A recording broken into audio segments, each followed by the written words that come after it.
Allô tout le monde! Avant que vous commenciez à écouter la vidéo, je voulais juste vous spécifier que cette vidéo-là que vous apprêtez à écouter a été filmée en début juin. Donc, si j'ai l'air un petit peu différente, là, c'est parce que dans le fond, j'étais enceinte de 35 semaines à ce moment-là. Donc, mes cheveux sont différents, ma bedaine est différente, tout est un peu différent. C'est parce que j'étais encore très enceinte à ce moment-là. Mais c'est pas grave, c'est le contenu qui est intéressant. Donc, j'espère que vous allez apprécier et je vous laisse écouter les vidéos. Bye! Est-ce que vous voulez? Ouais. On roule.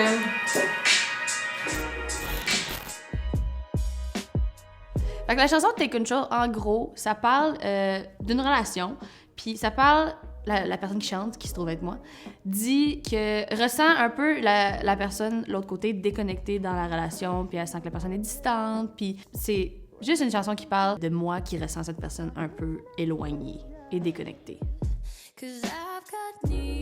Dès qu'il y a une situation dans ma vie, dernièrement, j'allais moins en studio, puis j'avais des situations qui se passaient dans ma vie, dans ma tête, qui me stressaient, qui me faisaient de la peine. Puis quand j'étais en studio, j'ai dit à Biden, avec qui j'écris beaucoup, j'ai dit... J'ai dit, il me travaillait. Fait que quand j'étais en studio cette journée-là, j'ai dit à Biden, OK, Biden, faut qu'on écrive là-dessus, parce que ça me sort pas de la tête. Puis comme de fait, on est arrivé, on a commencé la chanson, ça l'a coulé toute seule. Puis ça va faire une méga tune, soit dit en passant. En réalité, c'est parce que je suis quand même vraiment quelqu'un qui communique bien mes sentiments, parce que je suis un livre ouvert. Fait que si j'écris une chanson par rapport à quelque chose, je l'ai sûrement déjà communiqué avant. Puis ça me fait juste du bien d'écrire une chanson là-dessus, mais je vais pas comme utiliser la chanson pour communiquer mes sentiments, parce que je suis assez ouverte, comme j'ai dit. Fait que ça, je le fais avant. Après, j'écris ma chanson. Je pense que Milk and Bone et moi, on s'était parlé sur Instagram ou sur... Bref, je me rappelle plus où on s'était parlé. Puis on s'était dit qu'on voulait écrire ensemble éventuellement. Puis Biden, lui, il avait déjà écrit avec Milk and Bone. Fait que là, on a juste comme tout écrit ensemble. On n'avait pas décidé que c'était sur cette chanson-là en particulier. La chanson, cette journée-là, est vraiment partie de zéro. Puis on l'a comme vraiment tout construit ensemble. Puis ça a vraiment donné un cool résultat.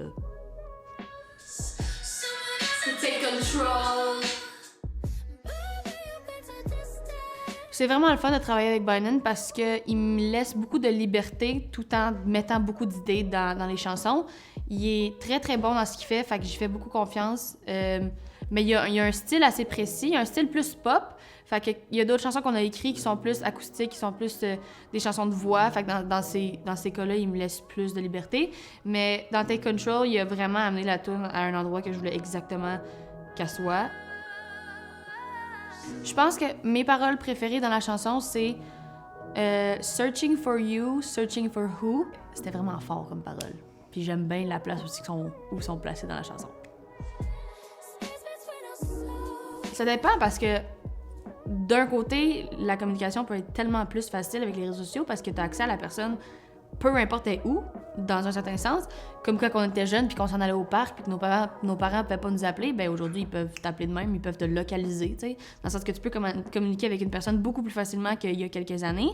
Mais, en même temps, tu peux vraiment perdre la personne à cause de cette ère-là aussi. Tu peux la perdre. Tu sais, la personne peut se perdre aussi dans tout ça, a tellement accès à autre chose que tu peux perdre la personne tellement rapidement. La pochette, la photo du single, je voulais qu'elle soit très naturelle et très comme raw and organic. C'est comme mes mots préférés, ça. Parce que je trouve que la chanson, c'est une chanson super vulnérable aussi. Fait que je voulais que ça représente comment je suis vulnérable dans mes chansons, dans mon écriture, dans tout ce que je fais. Je pense que j'ai jamais vraiment eu peur de la vulnérabilité parce que j'ai toujours été très honnête, très moi-même, très transparente avec les gens. Souvent, j'ai eu des mauvaises expériences parce que j'étais trop vulnérable et trop honnête dès le début. Je mets comme les cartes sur la table direct. Puis ça fait en sorte que des fois, ça me retourne en face parce que je mets mes insécurités de l'avant très rapidement. Fait que les gens peuvent utiliser ça contre moi. Fait que ça m'a souvent... Ça n'a pas toujours été des bonnes choses. Sauf que on dirait que je veux quand même pas perdre ça de moi, d'être autant moi-même puis d'être autant ouverte, parce que ça m'amène vraiment beaucoup de belles choses aussi. Fait que je suis prête à aller accepter les mauvais côtés, ça me dérange pas. La situation de la chanson s'est réglée définitivement. Comme j'ai dit tantôt, quand je rentre en studio, souvent, ça va être une petite situation... Il y a de même. Yeah! quand je vais rentrer en studio, souvent, ça va être des situations qui sont sur le moment. Cette chanson-là, je l'ai écrite en octobre. Fait que c'est loin derrière cette situation-là.